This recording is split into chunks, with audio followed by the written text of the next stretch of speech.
بولیے ذرا، مجھے ہاتھ کھڑا کر کے جواب چاہیے. کیا نبوت کا ساتھ نہیں چاہیے؟ جب چاہیے تو جب نبوت نہیں ہے، ختم نبوت ہے، تو پھر نبی کا وارث عالم دین ہے. کیا عالم کے ساتھ ٹھہرنا نبوت کی تائید نہیں ہے؟ تو بتاؤ.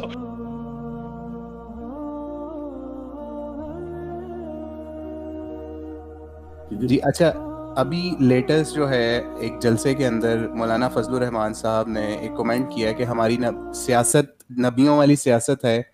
تو آپ اس کے حوالے سے کچھ کمنٹ کرنا چاہیں آخر میں کہ ان کی کیا واقعی سیاست نبیوں والی سیاست ہے یا پھر کوئی اور سیاست ہے؟ بہرحال مولانا فضل الرحمان صاحب کو بھی خیال رکھنا چاہیے کہ وہ اس طرح کی بات نہ کریں، کیونکہ ڈیفینیٹلی ان کی جو سیاست ہے وہ نبی والی سیاست تو نہیں ہے.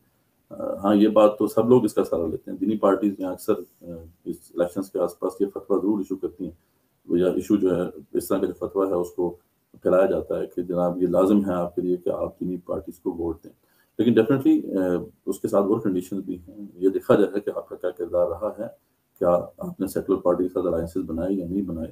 کیونکہ اینڈ آف دا ڈے اگر آپ کو ہم ووٹ دے دیتے ہیں اور آپ بعد میں کسی سیکولر پارٹی کے ساتھ مل کے کام کر رہے ہیں، تو ایک طرح سے آپ بھی ان کو سپورٹ کر رہے ہیں اس ایجنڈے کو، جس ایجنڈے پہ وہ چل رہے ہیں، اور ہم بھی ان اے وے آپ کو سپورٹ کرتے ہوئے ان کو سپورٹ کر رہے ہیں. تو یہ ایسی بات نہیں ہے کہ آپ کا جو کنڈکٹ ہے وہ نبیوں والا ہے. تو اس طرح کے کلیمز نہیں کرنے چاہیے. میرے خیال میں یہ بھی ایک ہماری سوسائٹی میں بہت عجیب سی عادت پڑ گئی ہے کہ ہم ہر بات کو ریلیٹ کر دیتے ہیں رسول اکرم صلی اللہ علیہ وسلم کے ساتھ اور صحابہ کے ساتھ. اکثر آپ نے دیکھا کہ کئی ہمارے لیڈران جو ہیں وہ کہتے رہے ہیں کہ میری مثال جو ہے رسول اکرم صلی اللہ علیہ وسلم جیسی ہے. تو وہ بہت مقدس بات ہے. آپ صلی اللہ علیہ وسلم کا کہاں، آپ صلی اللہ علیہ وسلم کا کہاں کوئی شخص جو ہے وہ ان کے ساتھ کسی بھی طرح سے کوئی اپنی نسبت اسٹیبلش کرے اس لحاظ سے کہ جی میرے اوپر وہ گزر رہا ہے جو ان کے اوپر گزر رہا ہے، یا میرا جو کنڈکٹ ہے ویسا ہے جیسے رسول اکرم. کون یہ کلیم کر سکتا ہے؟ یہ کلیم کرنا جو ہے یہ بھی ایک طرح سے توہین کے درجے میں آتا ہے. میں اس توہین کی بات نہیں کر رہا کہ جس پہ پھر وہ جو حد ہے وہ نافذ ہوتی ہے، لیکن یہ ہے کہ بہرحال ہمیں اس کا خیال رکھنا چاہیے. بہت مقدس ہستیاں تھیں وہ، ہمیں ان سے بالکل ایک تعلق ہے، نسبت ہے، لیکن یہ ہے کہ ہم اپنے کنڈکٹ کو بھی دیکھیں. تو اس لیے بس کمپیریزن نہ کریں، بس یہی کہیں ٹھیک ہے جی ہم ایک کام کر رہے ہیں، کوشش کر رہے ہیں، آپ ہمیں سپورٹ کریں. ہمارا مقصد یہ ہے کہ اسلام نافذ ہو. ٹھیک ہے، آپ یہ کہہ سکتے ہیں.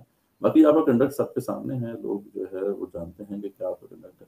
اس طریقے سے کلیم جو کرنا نا یہ بہت ہی، یہ اصل میں دیکھیں جب دینی ایک عالم دین یا دین سے تعلق رکھنے والا شخص ایسی بات کہتا ہے تو یہ پھر شے ملتی ہے ان لوگوں کو کہ جو دین کا اتنا علم رکھتے ہیں. اب ان کو تو ٹھیک ہے آپ بلیم کر سکتے ہیں، لیکن ان کے بارے میں ایک یہ معاملہ تو ہے نا کہ وہ تو دین کو نہیں جانتے. تو اگر ان سے ایسی بات ہو گئی تو ہم ایک درجے میں کہہ سکتے ہیں یہ غلطی ہوگی.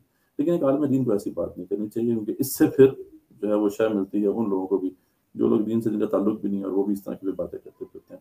یہ غلط، میرے خیال میں یہ مولانا جو ہیں فضل الرحمان صاحب ان کو اپنی اس کنڈکٹ پہ غور کرنا چاہیے اور اس طرح کی بات نہیں کرنی چاہیے. اس طرح پہ غلط ٹرینڈز جو ہیں سوسائٹی میں پھیلتے ہیں.